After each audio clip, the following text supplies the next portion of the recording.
Title that. So thank you for inviting me. So we'll start with the talk.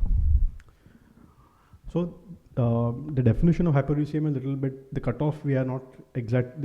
Every society has their own cutoff. Some society has 6, some have 6.8 and some have 7. So there's no clear-cut definition of the cutoff for hyperuricemia. Hyperuricemia is very, very common in our practice. And in this study, Indian study of over almost 30,000 patients, 25% of them had hyperuricemia. And gout is the most common inflammatory arthritis in men above 50 years, mainly affect males and rarely affects perimenopausal women. So there are various causes of hyperuricemia, but the 3 most common causes, one is metabolic syndrome, then drugs like your diuretics and renal failure. So these are the most common causes of hyperuricemia. Is there any relationship between hyperuricemia and metabolic syndrome? So 23% of metabolic syndrome patients may have gout, but 85% patients of gout may have metabolic syndrome. So this is very, very important. When you get a patient of hyperuricemia or gout, we have to look into this aspect. Look at the sugars, cholesterol, atherosclerotic risk, and obesity.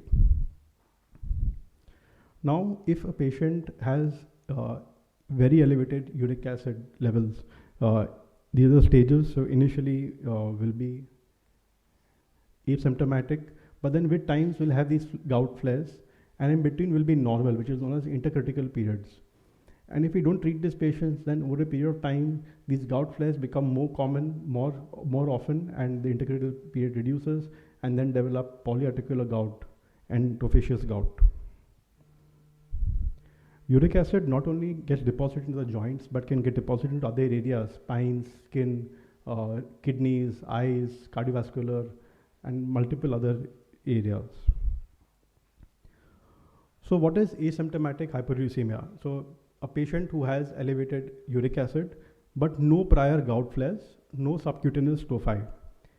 And even if you do an advanced testing like a dual agent CT and you demonstrate these monosodium crystals, but if they had no gout flares and no subcutaneous tophi, still technically they can be labeled as a asymptomatic hyperuricemia. And we have agents to treat uric acid, but should we be using them? Because potentially argument can be that these patients can, from asymptomatic hyperuricemia, can develop gout and all the problems that I had discussed. So I'll give 3 reasons why we don't treat just the uric acid. One is, a patient is asymptomatic and the uric acid is not much elevated, the risk of gout is low. But if it is 9 milligrams or more, then the risk is high. Second reason is that we previously used to give urate lowering therapies to patients of CKD, even with a little borderline elevated uric acid, in the hope that this will prevent a progression of CKD. But the newer studies and data showed that this doesn't help in preventing a progression of CKD. And the third is the adverse effects. So allopurinol can potentially have a hypersensitivity reaction like a Steven Johnson, which has a mortality of almost 20%, though very rare. And febuxostat can cause hepatotoxicity. There is a cardiovascular signal to it.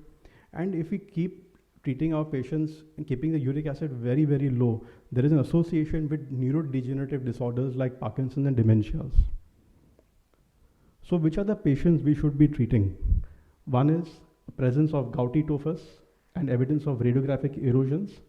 If a patient has 2 or more flares, gout flares a year, or if they have 1 flare and they have stage 3 CKD with or kidney stones or a elevated uric acid of 9 or greater.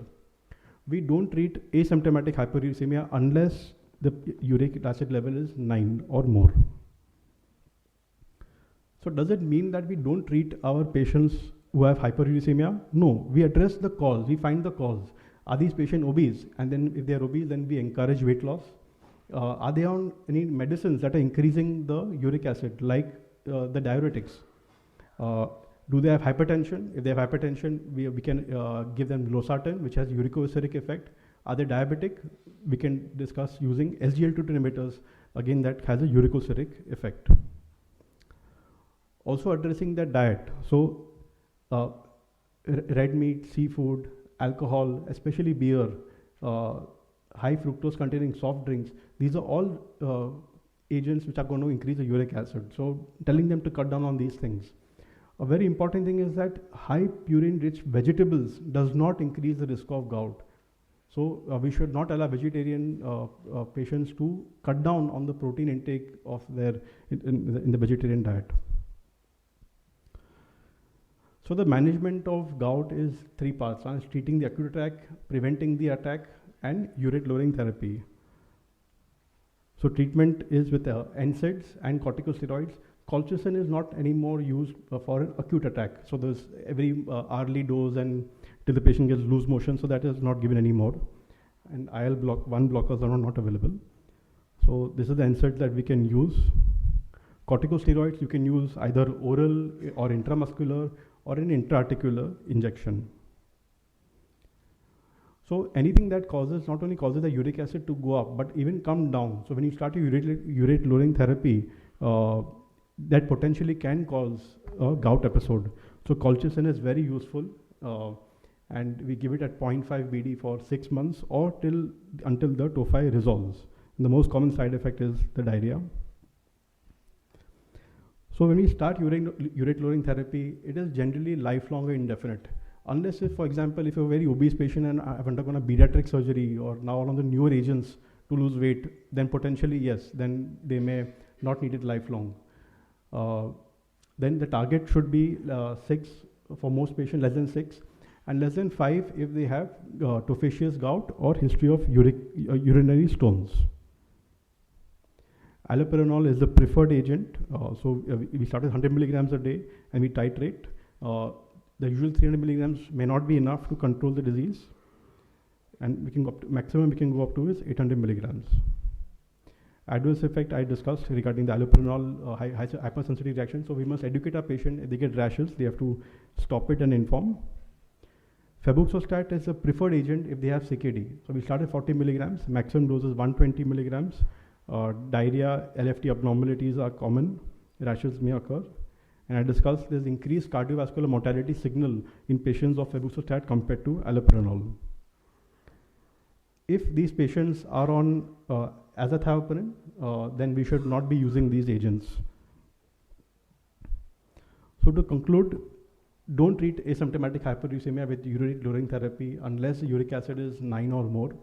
Treat the underlying causes like metabolic syndrome. Look at the drugs that the patient is taking, and treat if they have gouty tophus, evidence of radiographic erosions, 2 or more gout flares a year, or 1 flare with CKD or kidney stones or uric acid 9 or greater. Urate lowering therapy, allopurinol is preferred.